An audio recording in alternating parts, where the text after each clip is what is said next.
Hi hello friends, మీరు ఎప్పుడైనా mushroom curry ఇలా ట్రై చేశారా? లేదంటే ఒక్కసారి ఇలా ట్రై చేయండి.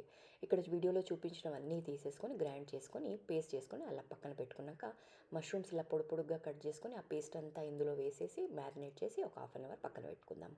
ఇక్కడ మనం వేరే కడాయిలో నూనె వేసుకొని కొంచెం అందులో కొంచెం జీలకర్ర, 2 లవంగాలు, ఒక ఇలాచి, కొంచెం బిర్యానీ ఆకు వేసి ఇవన్నీ మంచిగా ఫ్రై అయిన తర్వాత మనం మ్యారినేట్ చేసి పెట్టుకున్నాం కదా మష్రూము, అవి వేసి మంచిగా నూనె పైకి వచ్చేంత వరకు బాగా ఉడికించుకోవాలి. అందులోనే నేను కొంచెం కసూరి మేతి, పసుపు కూడా వేశాను. ఇవన్నీ మంచిగా నూనె బాగా ఇలా పైకి వచ్చేంత వరకు ఉడికించుకొని కొత్తిమీర వేసుకొని సర్వ్ చేసుకోండి, చాలా బాగుంటుంది. ఈ కంప్లీట్ వీడియో ఇంకా డీటెయిల్డ్గా చూడాలంటే నేను కింద మీకు లింక్ ఇచ్చాను, మీరు లింక్ ప్రెస్ చేస్తే కంప్లీట్ వీడియో వస్తుంది. మీరు ఇంకా సబ్స్క్రైబ్ చేసుకోకుండా చూస్తూ ఉంటే సో ప్లీజ్ ఫ్రెండ్స్ సబ్స్క్రైబ్ చేసుకోండి. ఇలాంటి మంచి మంచి రెసిపీస్ అండ్ ఇంకా రెస్టారెంట్స్లో చేసే కర్రీస్ కూడా నేను అప్లోడ్ చేస్తూ ఉంటాను. సో డెఫినెట్గా సబ్స్క్రైబ్ చేసుకోండి.